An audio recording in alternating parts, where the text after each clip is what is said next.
नमस्कार, आप देख रहे हैं दूरदर्शन उत्तराखंड। मैं आपके साथ हिमानी बिस जुड़ी हूँ आप सभी के बीच धर्म नगरी हरिद्वार से और स्वागत करती हूँ मैं आप सभी का हमारे आज के खास कार्यक्रम में। दर्शकों, जैसा कि आप जानते हैं कि हरिद्वार एक विश्व प्रसिद्ध धर्मस्थल नगरी है, जहाँ केवल देश ही नहीं बल्कि विदेशों से भी श्रद्धालु लोग अपनी श्रद्धा व आस्था के लिए आते हैं। साथ ही कई श्रद्धालु ऐसे होते हैं जो यहीं के होकर रह जाते हैं। आपको बताते चले कि इस वक्त हरिद्वार में महाकुंभ की तैयारियां जोरों शोरों पर चल रही हैं। सड़क व पुल ब्रिज निर्माण के कार्य प्रगति पर है। पूरे हरिद्वार को एक दुल्हन की तरह सजाया और संवारा जा रहा है। साथ ही एक बहुत ही भव्य रूप देने का हरिद्वार को प्रयास किया जा रहा है, या फिर कह सकते हैं कि भव्य रूप दिया जा रहा है। इस वक्त हम हरिद्वार में मौजूद है। आप देख सकते हैं कि किस तरह से यहाँ पर सजावट की गई है कुंभ को लेकर, और उत्तराखंड, साथ ही उत्तराखंड और हरिद्वार वासियों के लिए ये बहुत ही गर्व की बात होगी कि इस बार का जो कुंभ है वो बहुत ही विशेष होने वाला है, क्योंकि ऐसी मान्यता है कि महाकुंभ धर्म और आस्था का प्रतीक होता है। लेकिन इस बार कुंभ में धर्म और आस्था के साथ साथ उत्तराखंड की लोक परंपरा, यहाँ की सांस्कृतिक विरासत के भी लोगों को दर्शन करने को मिलेंगे।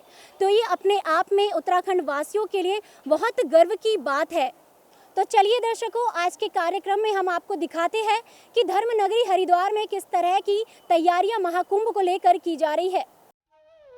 धर्मनगरी हरिद्वार इन दिनों आस्था के महापर्व कुंभ मेले के लिए पूरी तरह से तैयार नजर आने लगी है। पृथ्वी पर लगने वाले इस सबसे बड़े आध्यात्मिक मेले का आयोजन इस बार हरिद्वार में किया जा रहा है। ऐसे में इस भव्य आयोजन का साक्षी बनने वाले हर श्रद्धालु के लिए यह जीवन का सबसे महत्वपूर्ण मौका माना जाता है, जहां वो पवित्र गंगा नदी में डुबकी लगाकर पुण्य की प्राप्ति करता है। कोविड के साए के बीच हरिद्वार में कुंभ की तैयारियां अब अंतिम चरण में है।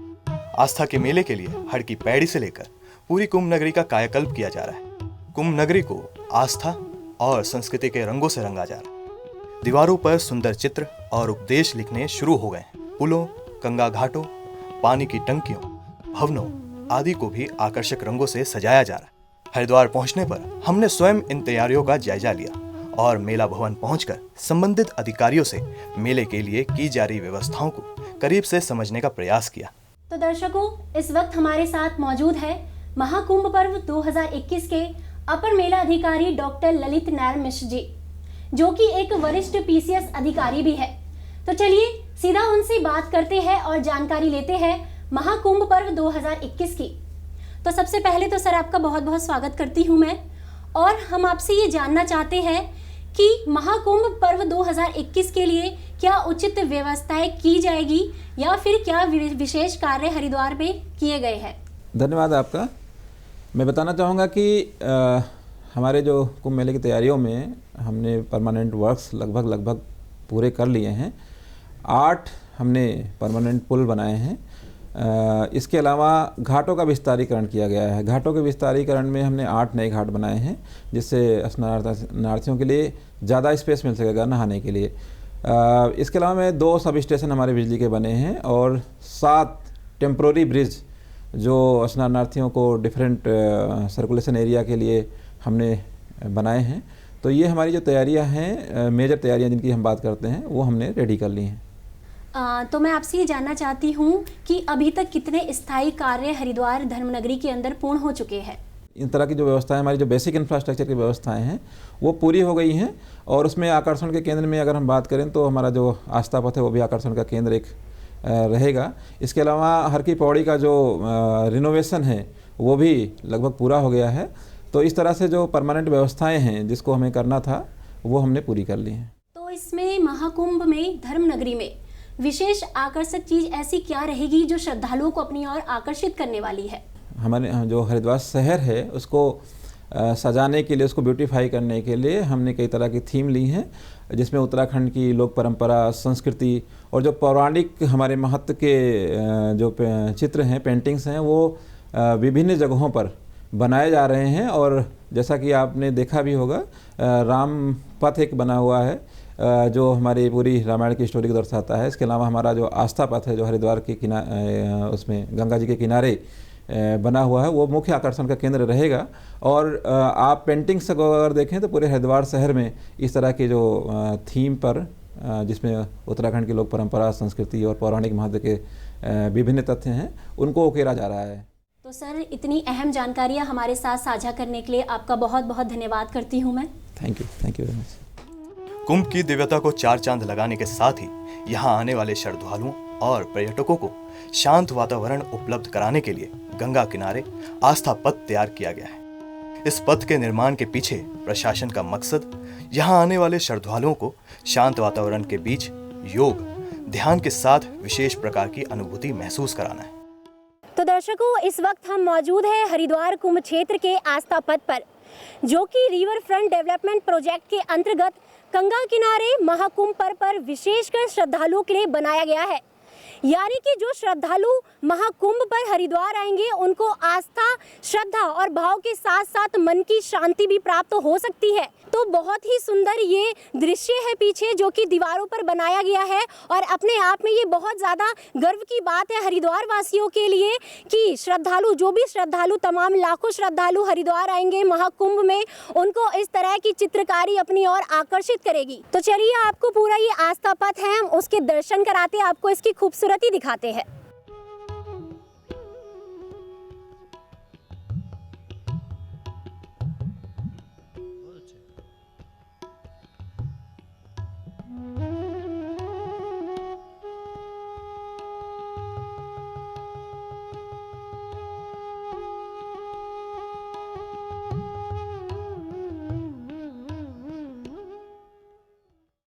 तो दर्शकों, आपने अभी आस्था पथ पर कुछ मनोहर झलकियां देखी। तो इस वक्त हमारे साथ अब मौजूद है सिंचाई विभाग से अधिशासी अभियंता डीके सिंह जी, जिनकी निगरानी में संपूर्ण आस्था पथ का निर्माण कार्य किया गया है। साथ ही आस्था पथ के करीब गंगा के किनारे में एक विशाल घाट का निर्माण किया जा रहा है। तो चलिए सीधा हम डीके सिंह जी से बात करते हैं और आस्था पथ से संबंधित कुछ जानकारियाँ इनसे लेते हैं। तो सबसे पहले तो सर, आपका मैं बहुत बहुत स्वागत करती हूँ, और मैं ये जानना चाहती है हमारी जनता, और मैं जानना चाहती हूँ कि इस आस्था पथ को बनाने का उद्देश्य क्या था आप लोगों का। जैसा कि आप लोगों ने अभी इसको देखा, ये काफ़ी एरिया काफ़ी खूबसूरत रूप ले चुका है। इसकी घोषणा अगस्त 2017 में माननीय मुख्यमंत्री जी के द्वारा की गई थी, एक यहाँ पे भव्य आस्था पथ के निर्माण की, जिसका निर्माण सिंचाई विभाग कुंभ के बजट से करवा रहा है। इसका निर्माण जनवरी में शुरू हुआ था। कोविड की वजह से बीच में हमारा काम भी थोड़ा बाधित रहा। इसमें हम लोग लगभग 990 मीटर लंबाई में इस क्षेत्र को हमने डेवलप किया है। जिस जगह पे हम लोग खड़े हैं, ये आस्था पार्क के नाम से ये स्थान है। इसके अलावा आपने देखा होगा पीछे हमारा ऊपर अपर आस्था पथ, लोअर आस्था पथ का निर्माण हुआ है। इसमें लगभग 120 मीटर लंबाई में घाट का निर्माण है, जो यहाँ पर आने वाले श्रद्धालुओं को स्नान करने की सुविधा उपलब्ध करवाएगा। इसके अलावा यहाँ पे दिग्दर्शन, सूर्य दर्शन, लीला दर्शन, जल दर्शन, अलग अलग तरह के व्यू पॉइंट बने हुए हैं, जहाँ पर आदमी जो है इसका अपना आनंद उठा सकते हैं। लीला दर्शन है, एक ओपन थिएटर है, जहाँ पे कुछ प्रोग्राम वगैरह भी किए जा सकते हैं। हरिद्वार लोगों के आस्था का भी एक केंद्र है, और यहाँ आने वाले लोगों को यहाँ पे घूमने की, सुबह शाम घूमने टहलने की, योगा प्राणायाम करने की और सूर्य दर्शन की जो एक बढ़िया सी सुविधा उपलब्ध होगी, और एक काफ़ी एक आकर्षण का केंद्र भी ये बना हुआ है। तो इस घाट के कारण महाकुंभ में आने वाले तमाम श्रद्धालुओं के लिए काफ़ी सुविधा उपलब्ध हो सकेगी। अब मैं आपसे ये पूछना चाहती हूँ कि जो ये निर्माण, विशाल घाट का निर्माण किया जा रहा है, ये कब तक पूरा हो जाएगा? इसका निर्माण जनवरी में प्रारंभ हुआ था, जैसा अभी आपको बताया, और कोविड की वजह से थोड़ा इसमें विलम्ब हुआ। आपने अभी देख भी लिया होगा, इसके लगभग हमारे सभी काम लगभग पूरे हो चुके हैं। घाट का भी निर्माण पूरा हो चुका है। इस महीने इसको अंतिम रूप दे दिया जाएगा। तो ये कुछ जानकारियाँ थी जो कि हमारे साथ सर ने साझा करी है, तो मैं आपका बहुत बहुत धन्यवाद करना चाहूँगी इन जानकारियों के लिए। धर्मनगरी में पर्यटकों को आकर्षित करने के लिए आस्था पथ मील का पत्थर साबित होगा। इसी के साथ हर की पैड़ी पर स्नान के विशेष महत्व को देखते हुए यहाँ पर भी खास व्यवस्थाएं की गई हैं। सरकार के मार्गदर्शन के साथ स्थानीय प्रशासन और श्री गंगा सभा द्वारा घाटों का सौंदर्यकरण, सुरक्षा के लिए जगह जगह पर रेलिंग की व्यवस्था, पुलों का निर्माण व साज सज्जा के साथ ही लोगों के स्वागत की तैयारियां साफ तौर पर देखी जा सकती है। श्री गंगा सभा के स्वागत मंत्री जहां एक ओर आस्था के इस महाकुंभ में लोगों का स्वागत कर रहे हैं, वहीं उनसे सरकारी नियमों का पालन करते हुए स्वच्छता बनाए रखने की अपील भी कर रहे हैं। तो दर्शकों, इस वक्त हम मौजूद हैं धर्मनगरी हरिद्वार के मुख्य केंद्र हर की पौड़ी पर और हमारे साथ जुड़े हैं श्री गंगा सभा के स्वागत मंत्री डॉक्टर सिद्धार्थ चक्रपाणी जी। तो चलिए सीधे उनसे कुछ सवाल करते हैं। सबसे पहले तो सर आपका बहुत बहुत स्वागत करती हूं मैं, और मैं आपसे ये पूछना चाहती हूं कि महाकुंभ के अवसर पर गंगा सभा की ओर से क्या क्या व्यवस्थाएं श्रद्धालुओं व यात्रियों के लिए की गई है। जी बहुत बहुत धन्यवाद आपका, और आपके इस चैनल के माध्यम से मैं सभी दर्शकों को भी कुंभ 2021 की बधाई और शुभकामनाएं देता हूं। जैसा कि कुंभ 2021 की शुरुआत मकर संक्रांति के पावन दिन से हो चुकी है। मकर संक्रांति के दिन भी लाखों श्रद्धालु यहाँ पर स्नान करने के लिए आए थे, और अब भी कुंभ के जो मुख्य स्नान और शाही स्नान होने हैं उसके लिए हर की पैड़ी और श्री गंगा सभा हरिद्वार का तीर्थ पुरोहित समाज श्रद्धालु तीर्थयात्रियों के स्वागत के लिए पूरी तरह तैयार है। और हम चाहते हैं कि आप सब यहाँ पर आएँ और दिव्य और भव्य कुंभ का दर्शन करें। लेकिन साथ ही हम ये भी निवेदन करते हैं आपसे, जो भी श्रद्धालु तीर्थयात्री आपके इस चैनल को देख रहे हैं, उनसे हमारा निवेदन यह भी है कि सरकार के द्वारा जारी कोविड गाइडलाइन का पालन करते हुए आप हरिद्वार आएँ और सुरक्षित और दिव्य और भव्य कुंभ का दर्शन और स्नान करें। जैसा कि आप देख रहे हैं, यहाँ पर हर की पैड़ी पर कुंभ 2021 के लिए बहुत सारे निर्माण कार्य कराए जा रहे हैं। सौंदर्यीकरण का कार्य यहाँ पर कराया जा रहा है, नया फर्श यहाँ पर डला है, पत्थर का कार्य यहाँ पर कराया जा रहा है। महिला श्रद्धालु तीर्थयात्रियों के लिए महिला घाट का सौंदर्यीकरण कराया गया है। कुछ चेंजिंग रूम यहाँ पर वस्त्र बदलने के लिए हमने नए रखवाए हैं। दूसरा, हम लोग अपने प्रसारण केंद्र के माध्यम से श्रद्धालु तीर्थयात्रियों को जागरूक भी करते रहते हैं कि भाई ये हरिद्वार का परम पवित्र क्षेत्र है, यहाँ पर आप गंदगी ना करें, प्लास्टिक का प्रयोग ना करें। तो उसके लिए हम लगातार अपने सूचना प्रसारण केंद्र से जागरूक भी करते रहते हैं तीर्थयात्रियों को। जी बहुत बहुत धन्यवाद। ये बहुत अच्छा आपने संदेश दिया है कि गंदगी ना करें जो भी लाखों श्रद्धालु आए, और गंगा सभा की तरफ से भी महाकुंभ के पर्व पर विशेष योगदान होने वाला है। तो इतनी जानकारी साझा करने के लिए आपका बहुत बहुत धन्यवाद। जी धन्यवाद। हड़की पैरी से कुछ आगे बढ़े तो धीरे धीरे कुंभ मेले की रंगत और बढ़ती गई। मेला भवन से होते हुए करीब 1 किलोमीटर के रास्ते पर हाईवे के किनारे बनी सुरक्षा दीवार को रामपथ का रूप दिया गया है। इस पूरे रास्ते पर दीवार पर रामायण के महत्वपूर्ण प्रसंग के साथ ही संपूर्ण रामायण की झांकी को आकर्षक तरीके से चित्रों के माध्यम से उखेरा गया है। रामायण के 7 कांड के 45 चित्र फिल वक्त बनाए गए हैं। इसमें रामायण के समस्त घटनाक्रम को सिलसिलेवार बनाया जा रहा है, जिसमें पहले राम जन्म, फिर शिक्षा दीक्षा, तारकावध, सीता स्वयंवर, राज तिलक की तैयारी, वनवास, सुर्पनखा कांड, स्वर्ण मिगधारी मारीचवध, सीताहरण, बालीवध, वानर सेना सहित लंका गमन, बजरंगबली हनुमान का लंका दहन और राम रावण युद्ध व 14 वर्ष के वनवास के बाद राम का परिवार सहित अयोध्या वापसी तक के सभी प्रसंग चित्रित किए जा रहे हैं।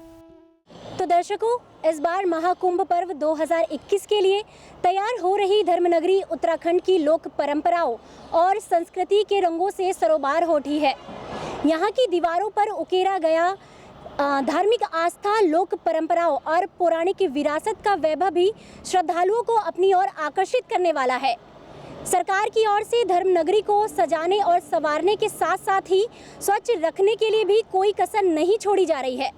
जैसा कि मुख्यमंत्री त्रिवेंद्र सिंह रावत ने कहा कि सरकार भव्य और दिव्य कुंभ के लिए प्रतिबद्ध है, तो साफ तौर पर यह देखा जा सकता है कि इस बातों में, इन वाक्यों में कितनी ज़्यादा सच्चाई है। और सरकार द्वारा यह प्रयास किया जा रहा है कि इस कुंभ में आने वाले लाखों श्रद्धालु अपनी भारतवर्ष की और उत्तराखंड की लोक परंपराओं की विरासतों से रूबरू हो सके। इसी क्रम में अब हम मौजूद हैं हरिद्वार कुंभ क्षेत्र के रामपथ पर। जी हाँ, ये रामपथ वही क्षेत्र है जो महाकुंभ में सबसे ज़्यादा श्रद्धालुओं को अपनी ओर आकर्षित करने वाला है। इसलिए मैं ये इसलिए कह रही हूँ क्योंकि आपने रामायण किताबों में पढ़ी होगी, टीवियों में देखी होगी, लेकिन दीवारों के माध्यम से पूरी राम कथा देखना, ऐसा पहली बार महाकुंभ 2021 में होने वाला है।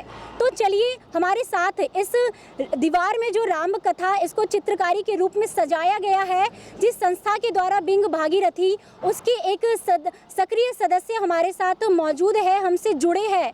तो क्या इस राम पथ को बनाने का उद्देश्य था, उनसे हम बात करते हैं और जानकारी लेते हैं इस पूरी प्रारंभ से, इस पूरी राम कथा, इस राम पथ के बारे में। तो सबसे पहले तो संदीप खन्ना जी, मैं आपका बहुत बहुत स्वागत करती हूँ हमारे कार्यक्रम में। तो सबसे पहले मेरा ये सवाल है कि किस तरह से आपके संस्था को या आपके दिमाग में ये विचार आया कि आपको राम कथा इस तरह दीवार के माध्यम से लोगों को दिखानी है? देखिए, बीइंग भागीरथ संस्था जो हमारी है, इसमें संयोजक शिखर पालीवाल और काफ़ी सारे सक्रिय सदस्य हैं। लगातार हम लोग गंगा स्वच्छता और पर्यावरण सुरक्षा के लिए कार्य करते आ रहे हैं। और जैसा आप जानते हैं, हरिद्वार एक पौराणिक स्थल है। हरिद्वार की अपनी महत्ता है, हर की पैड़ी विश्व प्रसिद्ध है और विश्व से और देश विदेश से कई श्रद्धालु यहाँ पर वर्ष भर आते रहते हैं। अब चूँकि ये महाकुंभ का पर्व है और इस साल यहाँ पर कुंभ होना सुनिश्चित हुआ है, तो हजारों लाखों करोड़ों की संख्या में यहाँ पर यात्री लगातार आते रहेंगे। ये जो पथ जो आप देख रहे हैं, ये इस पर जो पैदल चलने वालों की जो मात्रा है, जो संख्या है, वो ज़्यादा रहेगी। इसको ध्यान में रखते तो हमारे जो संयोजक शिखर पालीवाल जी, उनके दिमाग में आया कि ना हम ये जो बेकार दीवार थी, एक्चुअली ये दीवार बिल्कुल बेकार थी और इसका कोई ना पहचान थी, ना कोई इसका औचित्य था। तो ऐसा विचार आया कि ना हम अपने पौराणिक जो कहानी कथा हैं, जो हमारे संस्कृति और संस्कार से जुड़े हमारा रामायण ग्रंथ है, क्यों ना उसको इस दीवार पर सजाया जाए और बताया जाए लोगों को कथा के माध्यम से कि देखिए हमारा धर्म कितना सुंदर है, हमारे पौराणिक ग्रंथ कितने सुंदर है, हमारी रामायण कथा कितनी सुंदर है। क्योंकि आप जानते हैं कि जब पैदल चलता है आदमी, एक छोटा सा विज्ञापन भी देखता है तो उसके दिमाग में छप जाता है विज्ञापन की, बार बार उसके दिमाग में आता है। तो हमारी कथाएँ क्यों नहीं आएंगी? जब वो इस पथ पर गुजरेंगे, चौपाइयाँ लिखी हुई हैं, जो रामायण से जुड़ी कथाएं हैं, कहानियाँ हैं कि रावण का वध कैसे हुआ, अंगद संवाद कैसे हुआ, सारा आपको यहाँ से वहाँ तक इस दीवार पर वो चित्रित मिलेगा। और इतने सजीव चित्र हैं कि एक बार आदमी रुक के, या कोई भी व्यक्ति यहाँ से जाएगा तो रुक के जरूर देखेगा। इतना सुंदर चित्रण है। अगर आप वहाँ से चलना शुरू करेंगे और जहाँ तक ये दीवार बनी हुई है, इसमें देखेंगे तो आपका एकटक अपना भी मन करेगा कि मैं इसको देखूँ रुक के। तो इतना सुंदर सजीव चित्रण किया गया है इस पौराणिक स्थल का महत्व को बढ़ाने के लिए, और रामायण का जो संस्कृति है, संस्कार हमारे हैं, वो जन जन तक पहुँचे। और जो लोकल पेंटर हैं, जो लोकल जो कलाकार हैं, उनको हमने इसमें ज़्यादा तरजीह दी है ताकि उनका भी काम जो है, उनकी जो प्रतिभा आ गया है।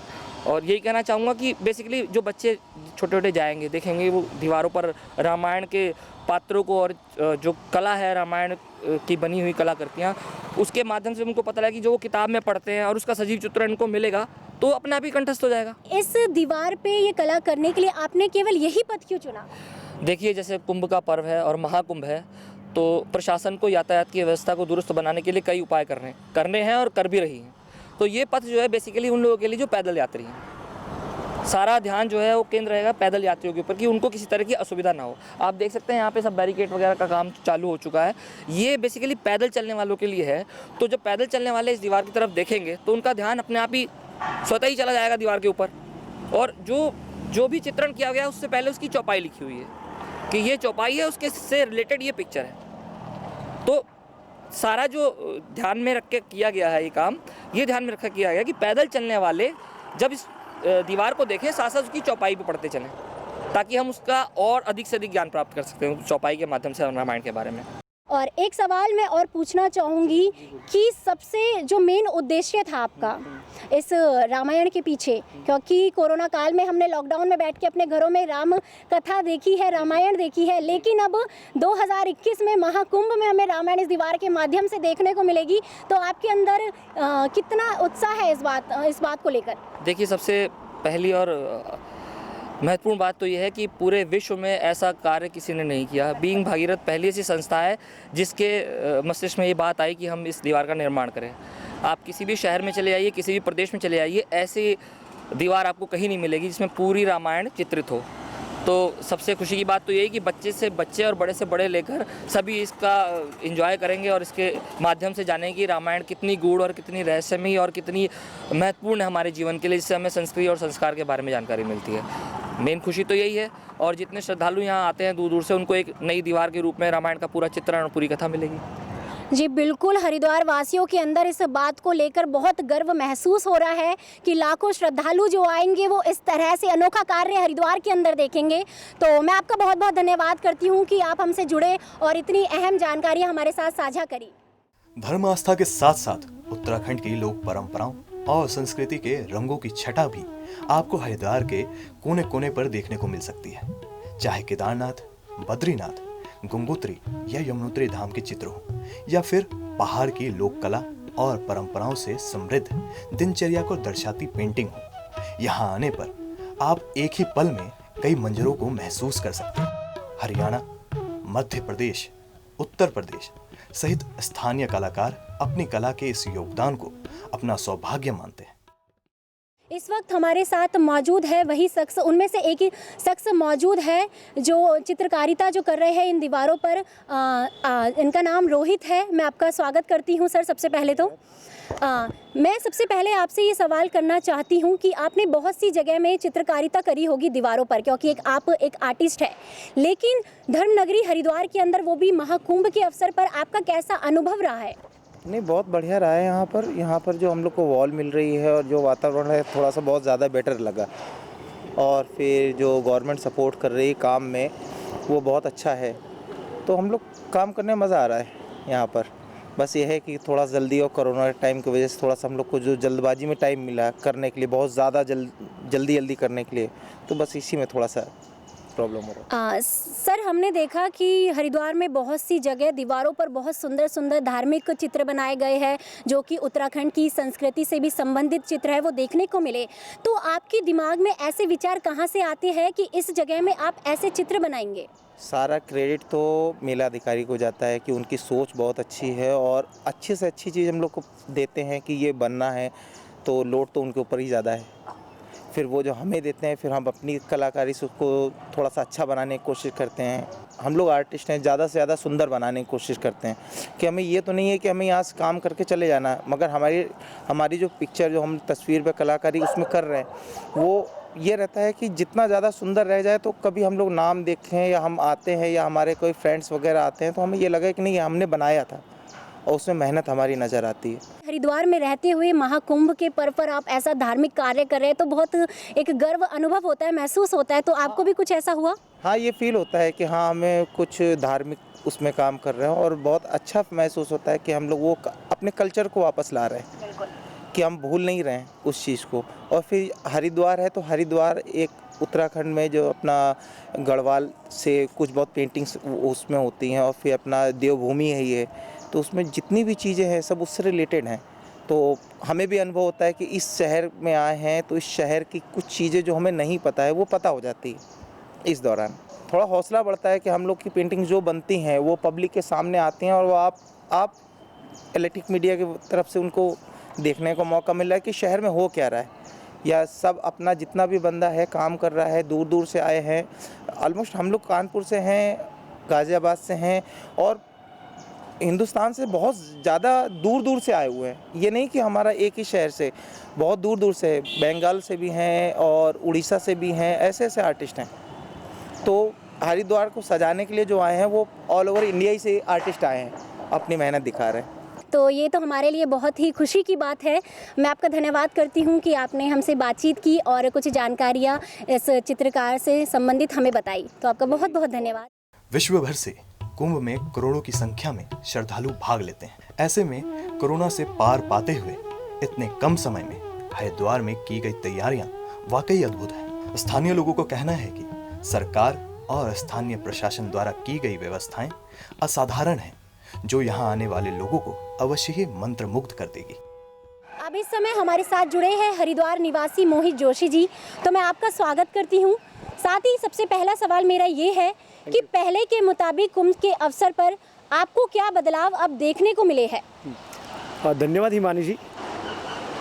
जैसे विश्व की आध्यात्मिक राजधानी हरिद्वार में मौजूद हूँ, तो एक ईश्वरीय निमंत्रण का जो पर्व, पृथ्वी का सबसे महान पर्व, सबसे बड़ा पर्व और सबसे पौराणिक पर्व कुंभ कहा जाता है। आप देखेंगे कुंभ में तीर्थ यात्रियों के लिए, पर्यटन के और बढ़ावा देने के लिए आप देखेंगे फ्लाईओवर का निर्माण। ऐसे राष्ट्रीय राजमार्ग NH-58 मेरे सामने है। आप देखें किस प्रकार से राष्ट्रीय राजमार्ग निर्माण का उसको चौड़ीकरण किया गया है। और आप देखें कुछ ऐसी दीवारें जहाँ पर कुछ चलते फिरते लोग शौच किया करते थे, थूक देते थे, गंदगी किया करती थी। आज वहाँ पर आप देखेंगे भारत के ऐसे प्रेरणादायक, ऐसे युग प्रदर्शक, पथ प्रदर्शक और युग दृष्टा, मर्यादा पुरुषोत्तम श्री राम की ऐसे राम पथ का निर्माण वहाँ पे किया गया था, जिनको देख करके तीर्थयात्री वहाँ पर सीखेगा, देखेगा और उनके चारित्रिक भूमिका का निर्वहन कर सकेगा। एक पूरा हरिद्वार भगवामय, एक ऐसा एनर्जेटिक पर्व आपको देखने को मिलेगा हरिद्वार में। मैं सभी तीर्थयात्रियों से और सभी आस्था प्रेमियों से और विश्व के सभी आस्था व्यक्तित्व से ये आह्वान करूँगा कि वो आएँ और हरिद्वार में श्रद्धा सुमन, पुष्पांजलि और गंगांजलि अर्पित करें और श्रद्धा की, आस्था की माँ गंगा में डुबकी लगाएं। जी बहुत बहुत धन्यवाद कि आपने ये जानकारी हमसे साझा करी। Thank you. कुंभ मेले के स्वागत के लिए हरिद्वार अब तैयार है। मान्यता है कि कुंभ में स्नान करने से जीवन की हर तरह की परेशानी से मुक्ति मिल जाती है। तो आप भी आस्था के इस भव्य आयोजन का हिस्सा बने और महाकुंभ में मां गंगा में आस्था की डुबकी लगाएं, ताकि आप भी साक्षी बन सके अध्यात्म के इस सबसे बड़े महापर्व का। तो दर्शकों, आपने देखा कि प्रदेश में देवभूमि की सांस्कृतिक विरासत के संरक्षण व संवर्धन के लिए सरकार गंभीरता से हर प्रयास कर रही है। सही मानों में हम कह सकते हैं कि इस बार का जो कुंभ है वो बहुत ही दिव्य और भव्य होने वाला है, जिसे समस्त भारतवर्ष सदैव याद रखेगा। तो यही उम्मीद की जा रही है, जो श्रद्धालु यहाँ पे आए उनके दिलों में एक उत्तराखंड की छवि और छाप रह जाए। आज के कार्यक्रम में फिलहाल इतना ही। अब मुझे दीजिए इजाज़त। नमस्कार।